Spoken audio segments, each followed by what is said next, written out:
Good evening, everyone. This is Coach Matt, and you are listening to Better Health and Body Radio, your source for the latest and greatest information and understanding in the world of health, nutrition, and performance, where we give you a seat at the table next to the best and the brightest minds to arm you with the information you need to optimize yourself. Join us for another exciting, thought-provoking episode of BHB Radio, starting now.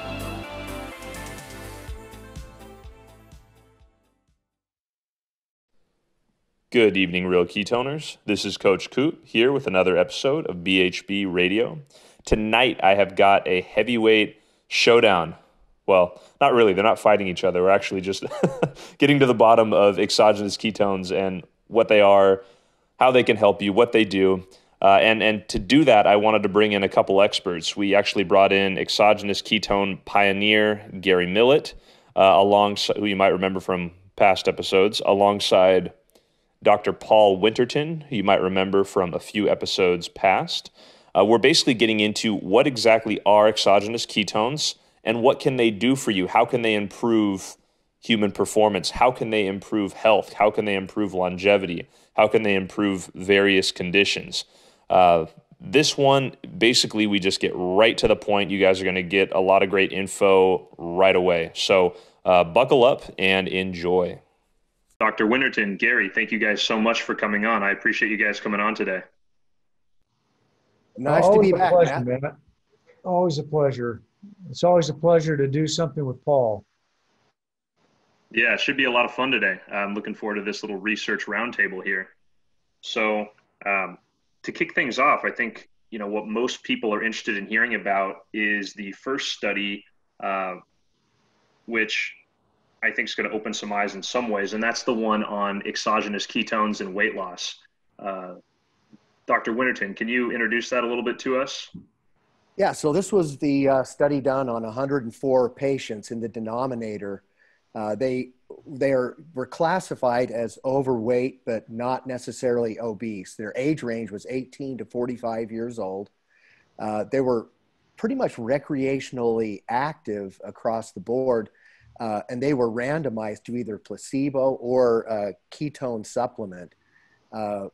They were treated for 8 weeks with daily supplementation.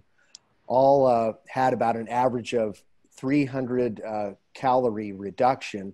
However, there was no change in their physical activity. So there was some calorie reduction, but interestingly, no change in their physical activity. And it was the parameters of outcomes that were shocking. I don't know if those listeners know about p-values, but a lower p-value indicates the statistical significance of the findings. And overall weight loss was significantly diminished on the exogenous ketones, particularly fat loss, and lean muscle to fat ratio was significantly increased. Hip circumference was significantly decreased, which at this particular time of COVID-19, that's now being featured as one of the main risk factors of dying from COVID. Onto overall cholesterol was decreased. Overall total LDL, the quote unquote bad cholesterol, was decreased. Insulin levels were followed, which were decreased. And a remarkable study in that just that supplementation had that significant effect. So, wow, really amazing. Wow. And yeah, that's fascinating. And Gary, for people listening at home, what to you does that mean about exogenous ketones and their role in a health and wellness regimen for just about anybody?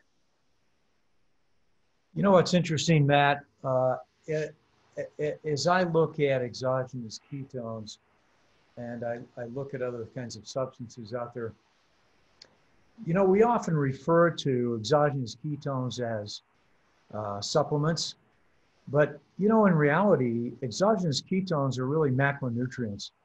Unlike any other, say, so-called supplement that somebody would take. So somebody's not going to grab a jar of honey and say, hey, this is a supplement, or grab a biscuit and say, hey, this is a supplement, or grab a piece of salami and say, oh, this is a supplement. So what people don't understand is the effect of exogenous ketones is really its effect as a macronutrient on your body and its ability to affect changes that Paul was describing there in the study. So what it really does is it nourishes the body and it nourishes the brain in such a way that it gives it energy. It gives it actual real energy, not stimulation, but real energy. And by giving it real energy, what it is able to do is suppress people's appetite as the brain gets real energy. And at that point in time, people just have a tendency to eat less because their brain is actually nourished by real macronutrients. Right, right. And I think that's pretty profound too. I don't think a lot of people think about it conceptually like that. But basically, this is like a way to give your body energy without taxing the adrenal glands. And because it is another functioning macronutrient, essentially, that'll support everything from, your thinking all the way to your muscle firing, right? Everything we use, mitochondria or our little cellular energy batteries for people who didn't pay attention in science class. So it's pretty profound in just about every way on a spectrum of body composition to performance. And I think that study honestly was great because it talked a lot about, or it demonstrated how effective they can be in not just weight loss, but as Dr. Winterton put it, ideal body composition, right? Preservation and building of lean body mass while losing body fat. If I could just interject, speaking of macronutrients, this is a great time to just talk about macronutrients. We have carbohydrates, we have proteins, and we have fatty acids. And the typical listener would say, oh, well, we got to make that glucose move because glucose is the main source of energy. Well, the interesting point that most people who are part of this discussion, glucose is to, if you were to ask people, glucose is to carbs as amino acids are to proteins, as what are to fats. People would kind of stop and think, oh, I guess I don't understand. Well, don't fats turn into glucose? Well, the reality is when we're burning fats, we're burning ketones. So ketones are to fats as glucose is to carbohydrates. And I think it was a great point, Gary, they aren't supplements.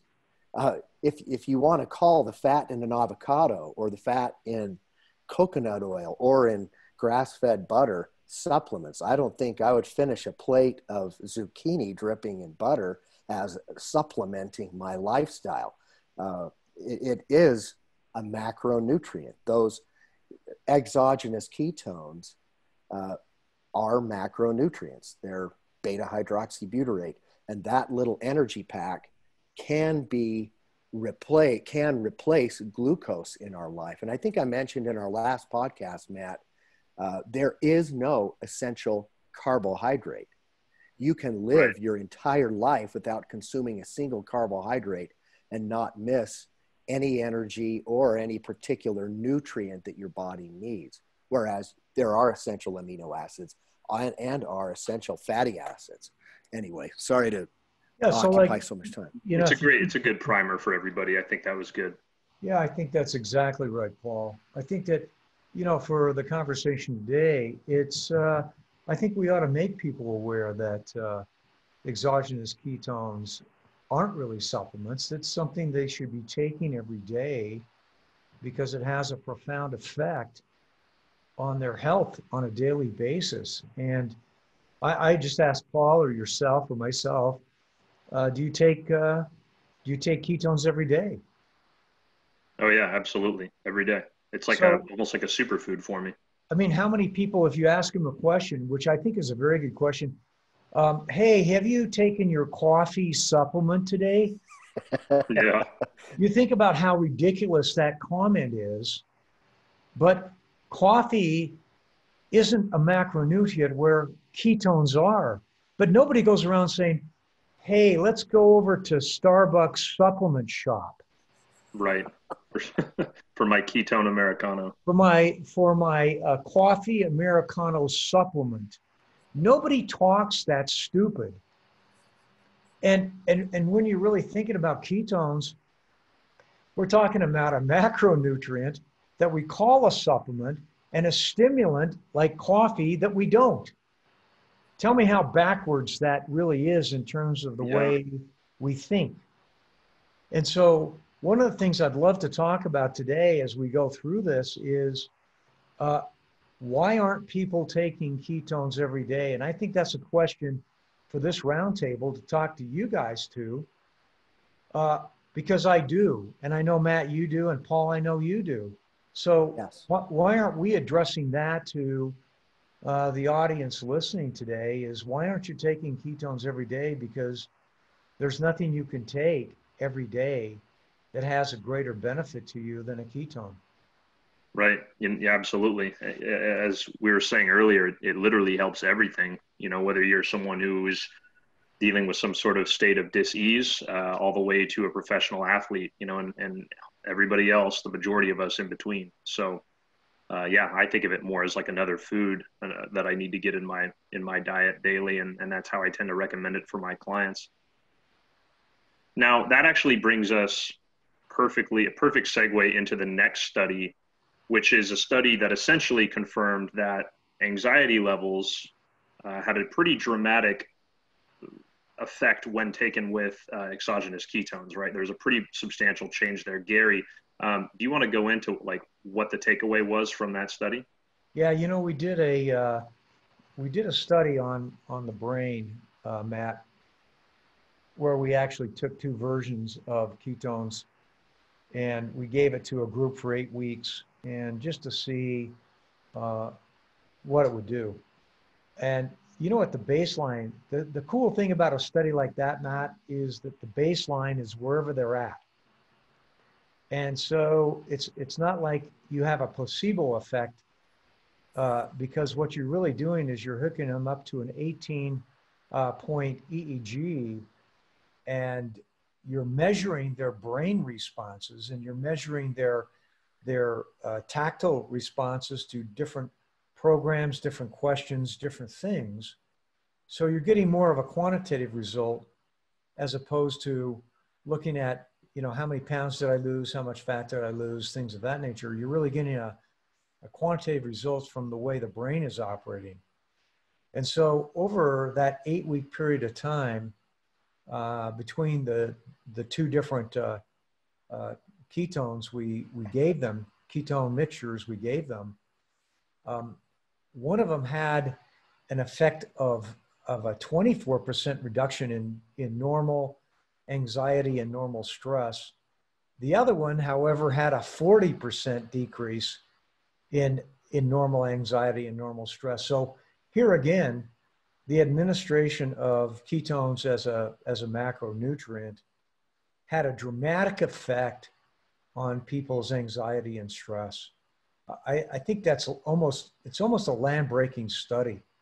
Yeah. Oh yeah. I mean, when you look at a big time epidemic of we'll just call them like psychological related drugs that often have a lot of side effects that people can't necessarily come back from. When you talk about being able to find something that's natural, that's like a drop in the bucket that has so many other benefits, and people, just being able to improve the human condition by that much too, in addition to all the traditional physical things we think about. I mean, that's pretty profound. Dr. Winterton, any thoughts on that? Oh yeah, thanks.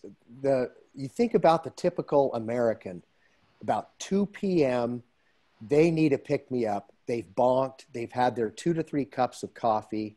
They've dealt with some anxiety-provoking activities the morning. They're facing other anxiety-provoking events in the afternoon. And what do they reach for? A cup of coffee where the caffeine takes them over the edge into new realms of anxiety. Here, you have a macronutrient that not only gives you mind-blowing energy, keeps you from that afternoon malaise, fatigue, and lethargy. And I'm just not waving my hand saying you might get it. No, it's completely across the board, consistently experienced by those who are on exogenous ketones or who are keto adapted to not hit that bonk. But then to have the energy that isn't associated with the shakes and the increased anxiety. I mean, to have something that gives you energy and is an actual anxiolytic that doesn't make you feel groggy. I mean, yes, you can take a benzodiazepine, Valium, Xanax, and that will take away the shakes, but you're not going to be able to function and go kill that saber-toothed tiger or make it to that business meeting or go to the operating room. It's just not going to happen. Think of how revolutionary that is. A macronutrient that is anxiolytic, but gives you mind-blowing energy. It's a great point, Gary. Oh, yeah. I think Paul, you're exactly right. At the end of the day, it doesn't give you the energy to get anywhere. And, we dance around the subject of supplementation when I think we should avoid it. I think what we're really talking about is probably the coolest, newest food that you could actually take directly. Right. If I was to say, if you were to say, Matt, how would we classify that? Paul, how would we classify this? I would classify a ketone more as a food than I certainly would as a supplement, because guys, that's what it is. And the power of food is energy. The power of food is to do what the body wants it to do. And the body is the best judge of how it should utilize it. And so when we talk about all these indications that it corrects, Paul was talking about the relief of the bonk, which is one of his favorite subjects, because being a former carboholic, that's near and recovering carboholic. Recovering. Well, once a carboholic, always a carboholic, Gary. Yeah, but you've gone beyond the 12-step program, Paul. You are like a master of ketones. So he's graduated from that. But I can't envision my life, honestly, guys, without ketones every day. And so it's a funny thing that we call it a supplement when we really, it's a food to all of us on this call. Oh, yeah, absolutely. Great point, Gary. We're talking about food. We hear the favorite term now, brain food. We know the brain. Great point. The brain is the source of anxiety, whether the frontal cortex or the prefrontal cortex, the hippocampus, the amygdala, or the fight or flight response. I was just riding my bicycle home, and I was going 25 miles an hour on a straightaway on my fat tire bike, and preparing for this podcast just a half an hour ago, and was shocked at the amount of energy as I looked down at my biometrics. I'm going 25 miles an hour. My heart rate is about 140 that I've maintained for 10 miles. And I'm feeling light as a feather with absolutely no lack of energy, and feeling cognitively with it, which, if you think about the brain's preference, the little mitochondria in the brain, they're much more happy burning ketones, since it takes 1/3 less oxygen and produces 1/3 more ATP. So it just goes to show, I mean, it is a macronutrient, and it's what our brain craves. And it's a great point, Gary. For those of us who have enjoyed and thrive on the keto adaptive lifestyle, it's impossible to think of living life in any other way. I was just in Las Vegas. I was telling Matt and Gary, I was just in Las Vegas over the weekend, and I'm sorry to say that I fell off the carb wagon. When you're with people, you just don't want to be too nerdy about keto. So, if that bread comes across, that roll comes across the dinner roll, you just indulge yourself. But I'm telling you, after a weekend of falling off the wagon, the aches and pains of the muscles and joints, getting off that plane back in Utah, I immediately reached for something that had cream and butter in it just to make myself get back as soon as I could, keto adapted. What's so interesting about that, guys, is that, when you think about it, cream or fat or MCT or any of those intermediaries, they require a lot of processing to get what we're after, and that's a ketone. So I'll tell you what, I become addicted to our keto shot, because talk about being able to take that macronutrient into your body as quick as possible. There's no other means to getting a ketone to your brain faster than a keto shot. It's like a bullet. And within literally, how, Paul, we would used to wait, and Matt, we used to wait for the, when we take our powder product, we have to wait for a little while because of the digestive process, right? Mm-hmm. Yes. You take that keto shot, and I'm not kidding you, 10 minutes later, where's the lions to fight? Because isn't that really, this is the beauty about having the two of you on this roundtable is there's nothing I'm saying that you two haven't experienced. Right. And yeah. I think the major thing that people who are listening to this have to understand is we take ketones every day because it's part of our life. And it gives us something nothing else gives us.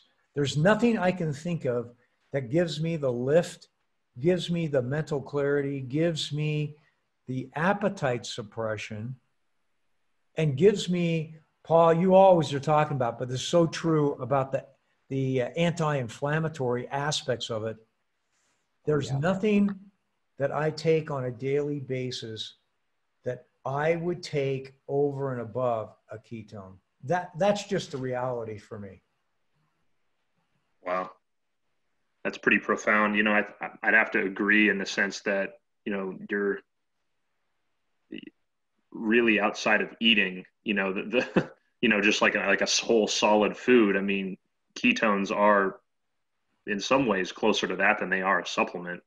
So that makes a ton of sense to me. And then when you look at how it is a drop, just one little drop in the system that benefits so many different things, it's hard to really think of any other quote unquote supplements that are honestly that versatile.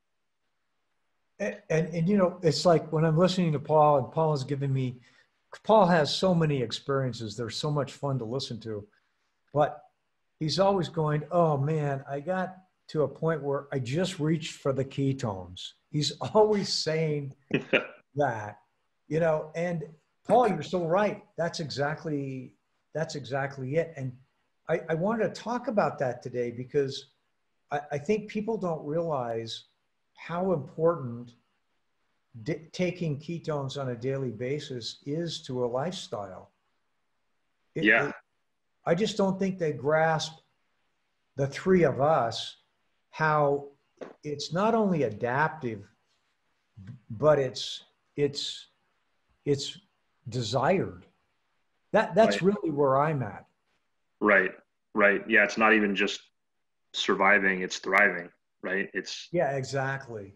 And the feeling you get, I've had so many different conversations with Paul and you, Matt, on, when your body is to a point where it needs that fuel, there it is. Those ketones are just, it's something that's different than anything you could take.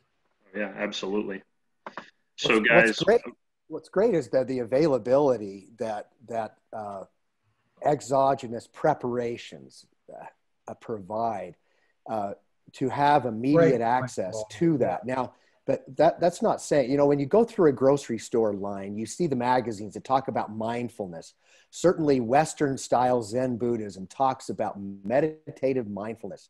It's a self-efficacy, being self-aware of what makes you tick, and being aware of what you're about to put in your body when you're ready to eat. You know, people see me at the hospital when I'm taking off the bun from the salami sandwich the latest vendor brings in, and they're saying, "Oh, how's that diet going for you?" And I turn around and I look at them, and we all joke, it's not a diet, it's a lifestyle. But then I kind of have to take a little jab and say, after I finish this fatty piece of fresh salami, in a half an hour, I'm going to be busting with energy, and it's going to feel so good. And the great part of mindfulness and the keto adaptive lifestyle is you start walking up and down the perimeter of the center aisle grocery store, and you look for things that you know are going to make you feel good from the moment they pass through your lips and into your system.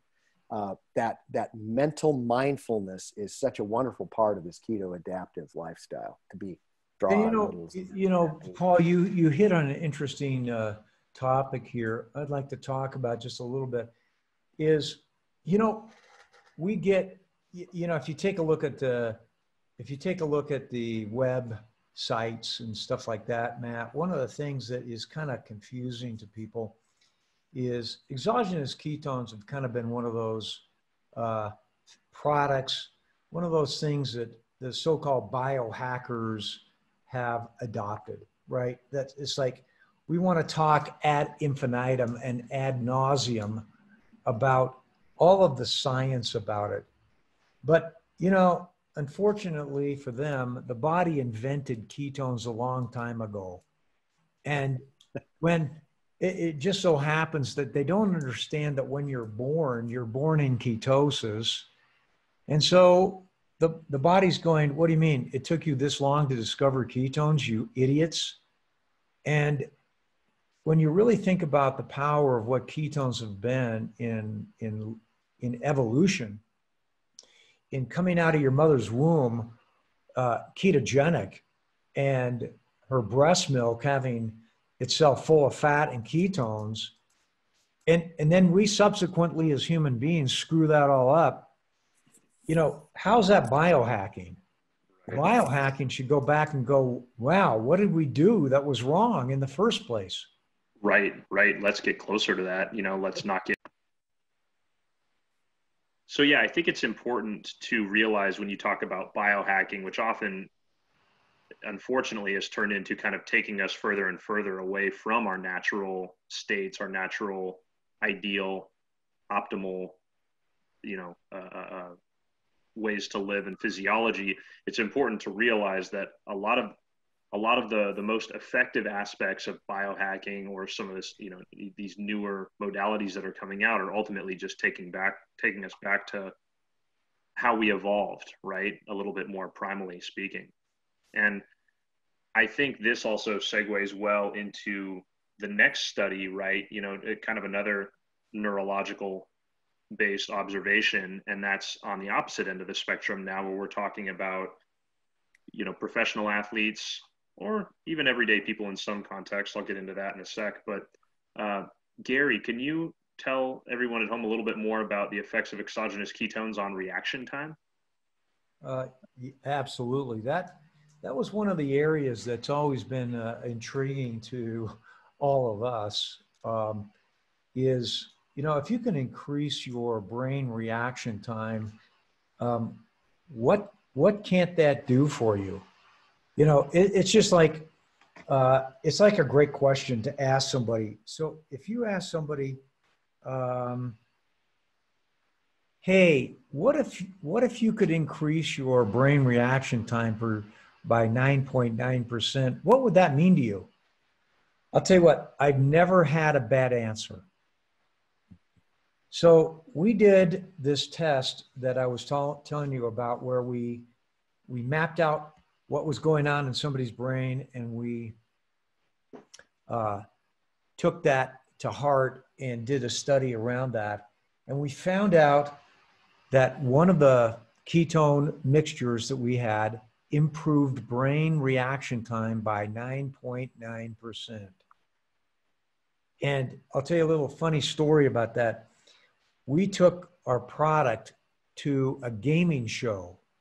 I don't know if you guys have ever been to a gaming show. I had never been. You know, these gamers, the guys that play professional gaming? Sure. Yes. Do you know what? They all knew about ketones. Really? Is that crazy? That's wild. They all knew about keto diets. They all knew about brain reaction time.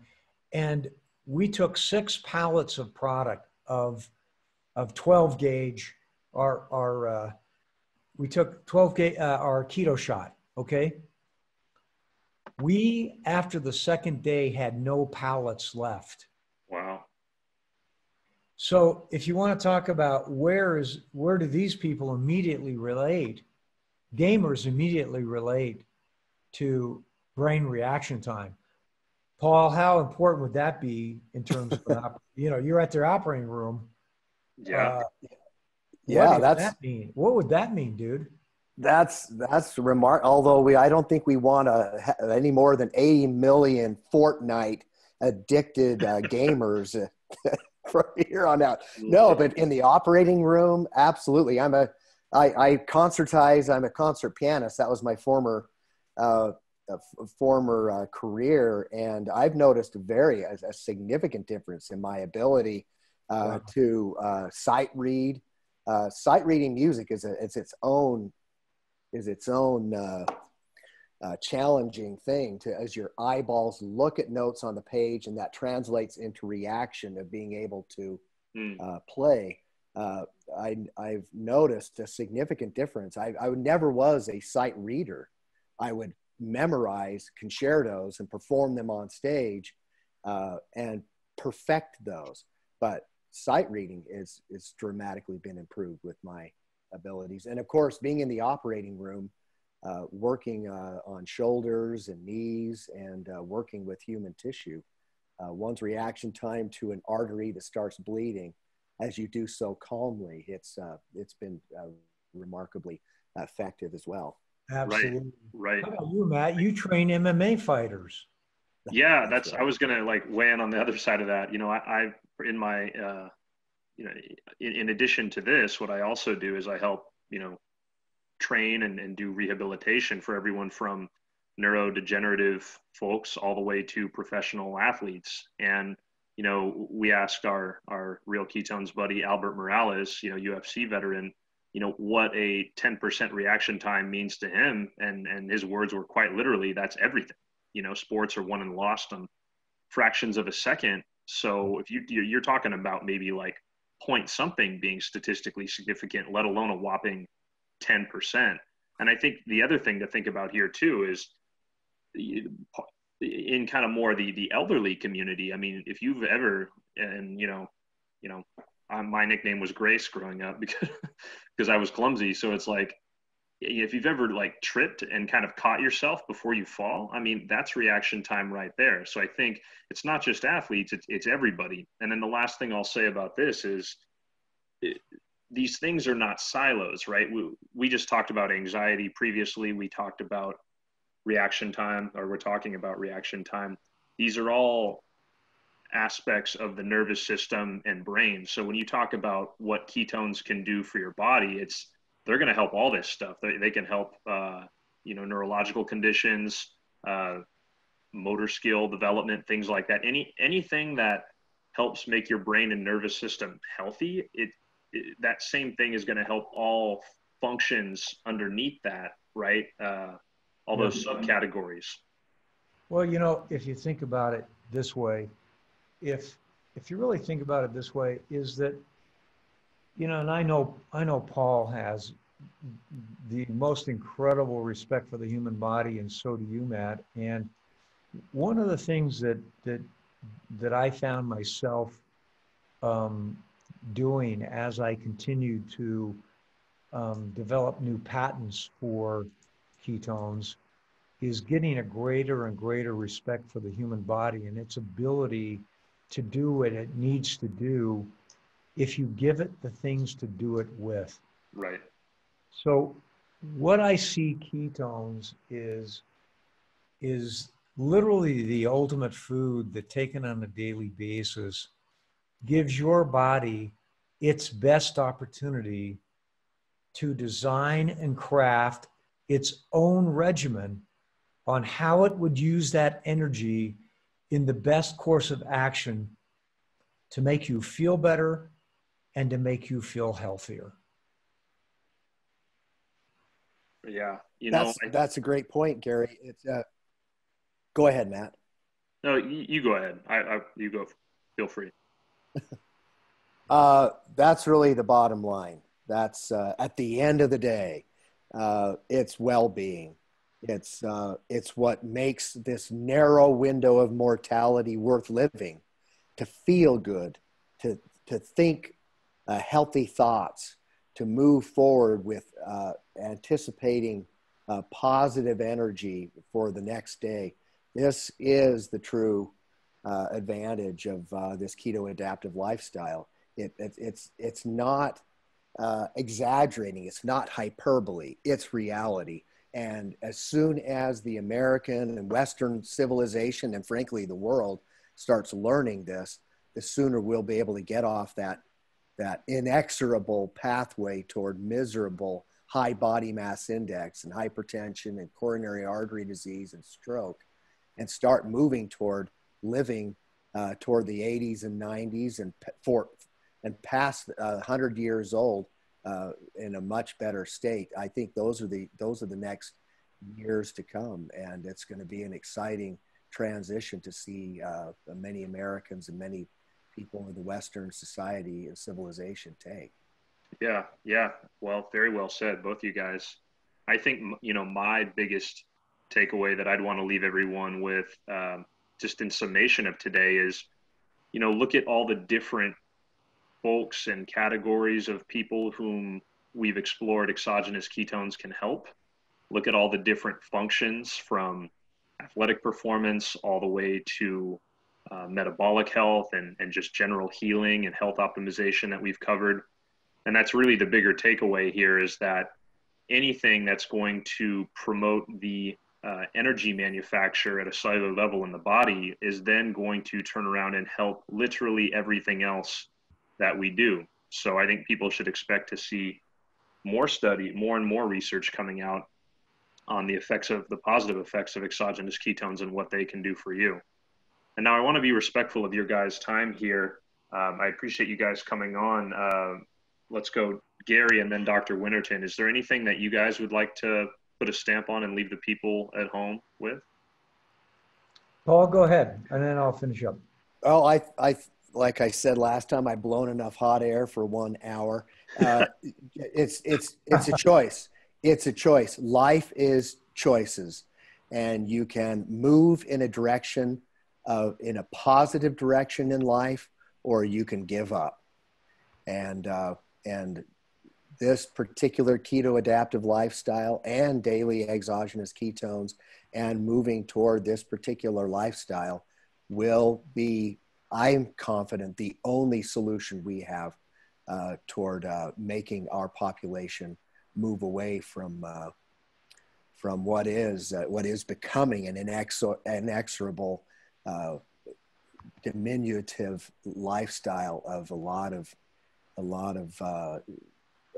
pathophysiology. Mm-hmm. So I would just encourage everyone who might be listening and spread the word, spread the gospel, because it's take it or leave it. There you go.